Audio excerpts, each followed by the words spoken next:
আসসালামু আলাইকুম। আপনারা সবাই কেমন আছেন? আশা করি যে যেখানে আছেন ভালো আছেন, সুস্থ আছেন। আলহামদুলিল্লাহ আল্লাহর অশেষ রহমতে আমরা অনেক ভালো আছি। চলে আসলাম একটা নতুন ব্লগ নিয়ে। তো এখন ভাগ্নির বাড়িতে আর কি বউ ভাতের অনুষ্ঠানে যাইতেছি।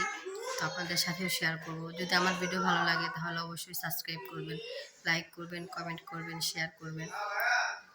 কালকে বিয়ের দাওয়াতে আমি যাইতে পারি নাই, কারণ আমার মেয়ের পরীক্ষা ছিল। আর বিয়েটা হয়েছে আর কি চরের ওই পারে, নদীর ওই পারে। তো ওইখান থেকে তো আর গাড়ি পাওয়া যায় না, হাইটা যেতে হবে, হাইটা আসতে হইব। তো মেয়ের পরীক্ষা অ্যাটেন্ড করতে পারবো না, তার জন্য আর কি যাইনি। আজকে আর কি বৌভাতের অনুষ্ঠানটা হইতেছে, মেয়ের শ্বশুর বাড়ি হইতেছে আর কি আমাদের মনে করেন এই এলাকায়, যেখানে গাড়ি পাওয়া যায় সব কিছুই, মানে সব কিছু ইজি। তো সেই জন্য আর কি এখানে যাওয়াটা আমার জন্য খুবই মানে সম্ভব এটা। আর মেয়ের পরীক্ষা দিতে চলে গেছে, মেয়ে আর কি অনুষ্ঠানে অ্যাটেন্ড করতে পারলো না। মেয়ের যেহেতু পরীক্ষা, তোর বার্ষিক পরীক্ষা, পরীক্ষার সাথে তো কোনো কম্প্রোমাইজ চলবে না। তো মেয়ে বলছে যে মা তুমি যাও। আমি বলছি না আমি যাবো না। তো মেয়ে জোর করে বলতেছে মা তুমি যাও, তাতে কি হয়েছে তুমি যাও। তো সেজন্যই আর কি যাইতেছি, মেয়েকে ছাড়াই যাইতেছি। তো একটু খারাপ লাগতেছে, যেহেতু আমার বড় মেয়ে সব কিছুতে একটু বেশি আনন্দ করে। তো ওকে ছাড়া যাইতেছি তো খারাপ লাগতেছে। ছোটো মেয়েকে সাথে নিতেছি, সমস্যা নেই। তো আপনারা সাথে থাকেন, আপনাদের সাথেও শেয়ার করবো। এই তো আমরা এখন রেডি হয়েছি, সবাই মেয়ের শ্বশুর বাড়ি যেতেছি। এটা হচ্ছে আমার ভাতিজি, বড় ভাতিজি। চলো আমরা সবাই বলেছি বাবি গো, আস্তে আস্তে বাবির আসতে বলো।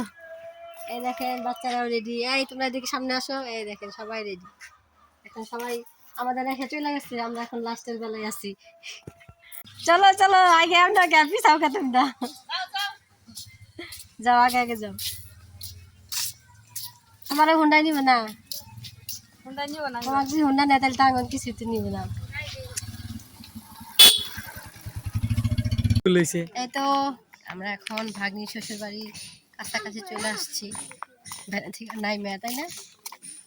নামার পরে বসছি, দেখেন রাস্তা দিয়ে আর কি কাঁচা রাস্তা, তো আর কি একটু হাইটা হাইটা যাইতেছি। আমরা এসে বসছি, তাই না? আরেকটু আছে না, না আরো রাস্তা বেশি?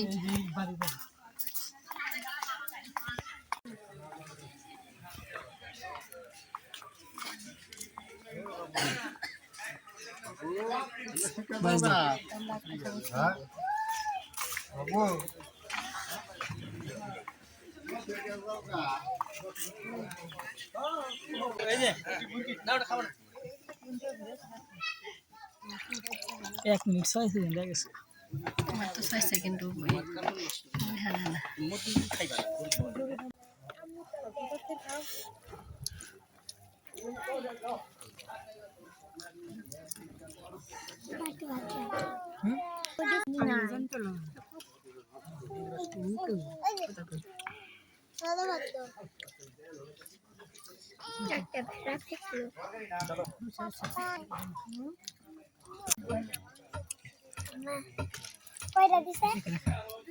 বেশি করে খা।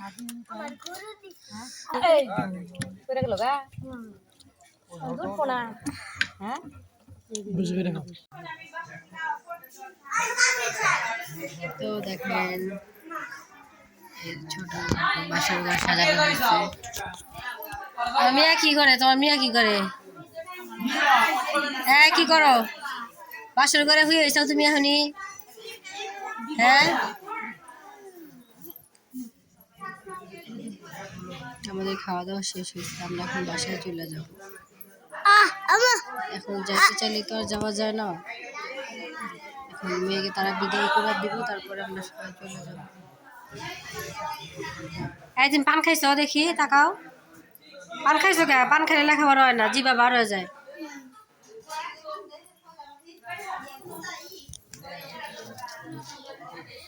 আমি আয়সা দেখেন বাসা কি কাজ বলেন।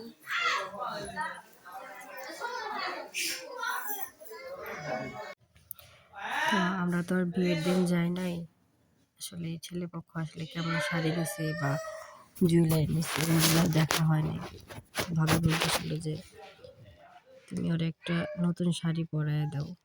তো ভাগ্নি বলতেছিল আমি শাড়ি পরে মানে হাঁটতে পারি না, বা শাড়ি কন্ট্রোল করতে পারি না, আমি শাড়ি পরবো না। আর চরের রাস্তা যাইতে হবে, তো তো শাড়ি পরে যাইতে পারবো না, আমি বোরকা পরেই যাবো।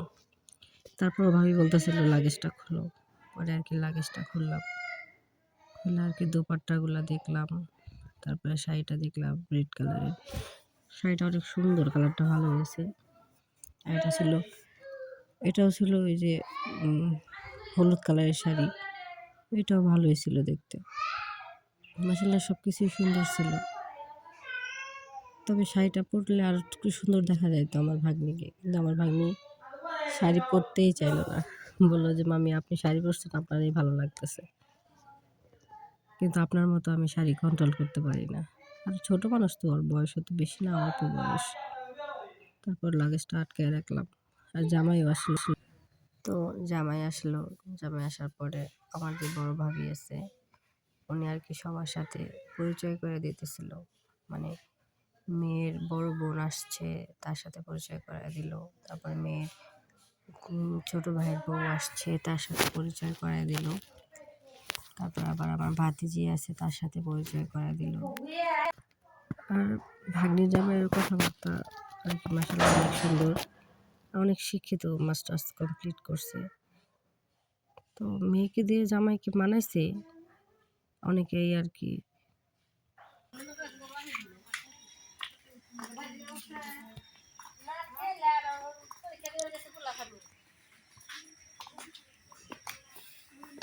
তো আমরা এখন বাসায় চলে যাইতেছি, ভাগ্নিকে রেখে গেলাম, কারণ ভাগ্নিদের রাস্তা হইতেছে চরের রাস্তা আর আমাদের বাড়ি হচ্ছে গাড়ির রাস্তা। তো আমার মেয়ে তো পরীক্ষা দিতে গেছে, আপনারা সবাই জানেন। মেয়ে হয়তো বাইশা গেটে দাঁড়ায় দিচ্ছে, যার কারণে আমার এখন বাসায় চলে যেতে হতেছে। ওকে, থাকেন, টাটা।